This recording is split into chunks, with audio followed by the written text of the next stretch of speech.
తిరుమల తిరుపతి గురించి అందరికీ తెలుసు. కానీ తిరుమలకు ముందే ఉన్న మొదటి తిరుపతి గురించి మీకు తెలుసా? కాకినాడ జిల్లా పెద్దాపురం మండలం దివిలి సమీపంలో చిన్న గ్రామం చర్లాడలో వేల ఏళ్ల చరిత్ర తనలో దాచుకున్న ఒక అద్భుతమైన వైష్ణవ క్షేత్రం ఉంది. అదే తొలి తిరుపతి శ్రీ శృంగార వల్లభ స్వామి దేవస్థానం. స్థానిక విశ్వాసాల ప్రకారం ఈ ఆలయం 9000 సంవత్సరాల ప్రాచీన చరిత్ర కలిగి ఉంది. అంతేకాదు, తిరుమల ఆలయానికి ముందే ఇక్కడ వైష్ణవుడు వెలిసాడని నమ్మకం. ఇక్కడ స్వామివారి చిరునవ్వు, భక్తులకు ఎత్తుకు అనుగుణంగా కనిపించే దివ్య రూపం, వేరుగా ఉన్న శంకుర చక్రాలు ఈ ఆలయాన్ని ప్రపంచంలోనే ప్రత్యేకమైన విష్ణు ఆలయాల్లో ఒకటిగా నిలబెట్టాయి. ఈరోజు మనం తెలుసుకోబోతున్నాం చరిత్ర, పురాణం, భక్తి మరియు ఆధ్యాత్మిక రహస్యాలతో నిండిన తొలి తిరుపతి మహాక్షేత్రం గురించి. ఆంధ్రప్రదేశ్లోని కాకినాడ జిల్లాలో పెద్దాపురం మండలంలో దివిలి సమీపం గ్రామం చదలాడలో ఈ దివ్యక్షేత్రం వెలిసి ఉంది.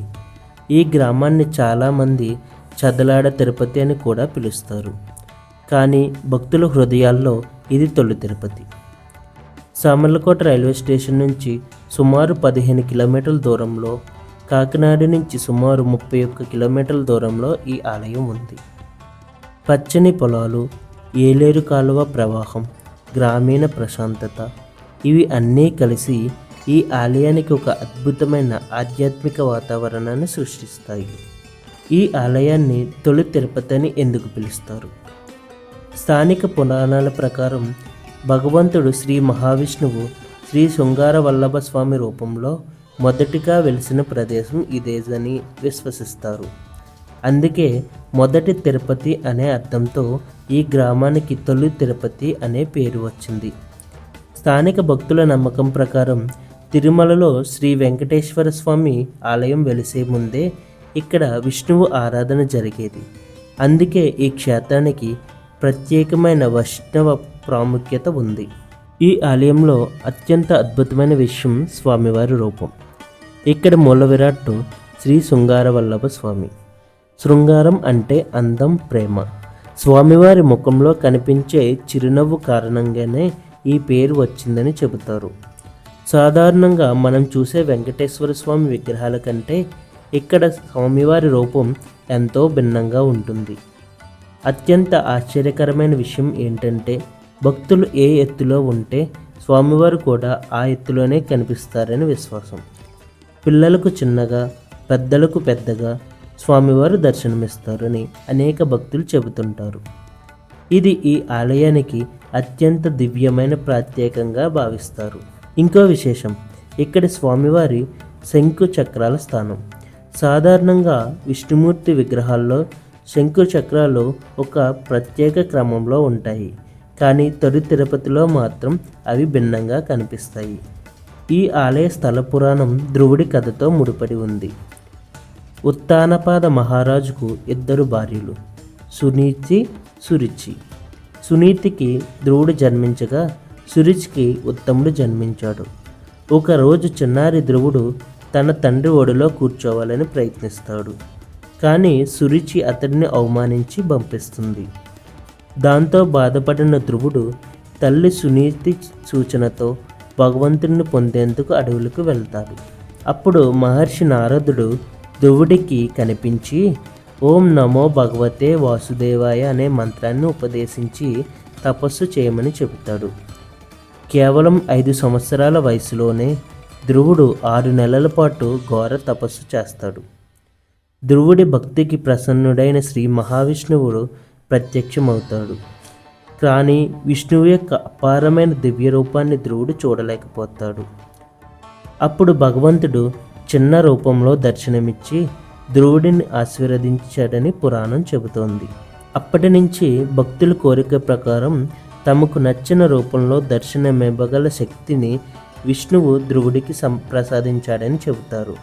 అందుకే ఇక్కడ స్వామివారు భక్తులకు వారు ఎత్తుకు అనుగుణంగా కనిపిస్తారని విశ్వాసం ఏర్పడింది. చరిత్రకారుల ప్రకారం ఈ ఆలయం కనీసం 12వ శతాబ్దానికి ముందే నిర్మించబడినది.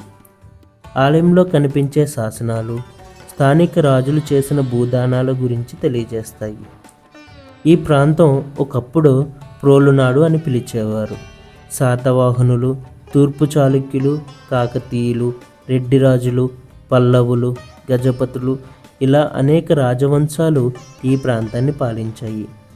ప్రత్యేకంగా తూర్పు చాళుక్యుల కాలంలో ఈ ప్రాంతంలో వైష్ణవ సంప్రదాయం మరింత అభివృద్ధి చెందింది.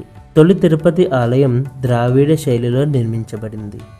ప్రధాన ద్వారం వద్ద 4 స్తంభాలతో కూడిన ప్రవేశ మండపం కనిపిస్తుంది. లోపలికి వెళ్తే 8 అద్భుతమైన శిల్ప స్తంభాలతో రంగా మండపం ఉంటుంది. ముఖ మండపంలో 16 స్తంభాలు ఉన్నాయి. వాటిపై సుమారు 13 చారిత్రక శాసనాలు కనిపిస్తాయి. ఆ స్తంభాలపై విష్ణువు, శ్రీకృష్ణు జీవిత ఘట్టాలను అద్భుతంగా చెక్కారు. గర్భగుడిలో శ్రీ శృంగార వల్లభ స్వామి వారితో పాటు శ్రీదేవి, భూదేవి సమేతంగా దర్శనమిస్తారు. ఈ ఆలయంలో మరో ప్రత్యేకత బొట్టన బావి అనే చతురస్రాకార బావి. కార్తీక మాసంలో ఈ బావిలో నీళ్లతో స్నానం చేస్తే సంతాన భాగ్యం కలుగుతుందని భక్తుల విశ్వాసం. అలాగే ఆంగ్లేయ ప్రాంగణంలో శివాలయం కూడా ఉంది. వైష్ణవ, శైవ సంప్రదాయాలు కలిగి ఉన్న ఈ క్షేత్రం ఆధ్యాత్మిక సమన్వయానికి ప్రతీతిగా నిలుస్తోంది. ఈ ఆలయంలో వైశాఖ ఆగమన సంప్రదాయ ప్రకారం పూజలు జరుగుతాయి. ప్రతి సంవత్సరం చైత్రశుద్ధ ఏకాదశి రోజున జరిగే కళ్యాణోత్సవం ఎంతో వైభవంగా ఉంటుంది. ధనుర్మాస ప్రత్యేక పూజలు, బ్రహ్మోత్సవాలు, రథోత్సవాలు వేలాది మంది భక్తులను ఆకర్షిస్తాయి. శనివారాల్లో ఇక్కడికి సుమారు 20,000 మంది భక్తులు వస్తారని చెబుతారు. సాధారణ రోజుల్లో కూడా భక్తులు దర్శనానికి వస్తుంటారు. ఈ ఆలయం యొక్క చారిత్రక ప్రాముఖ్యతను గుర్తించిన భారత పురావస్తు శాఖ ఈ దేవాలయాన్ని సంరక్షిత కట్టడంగా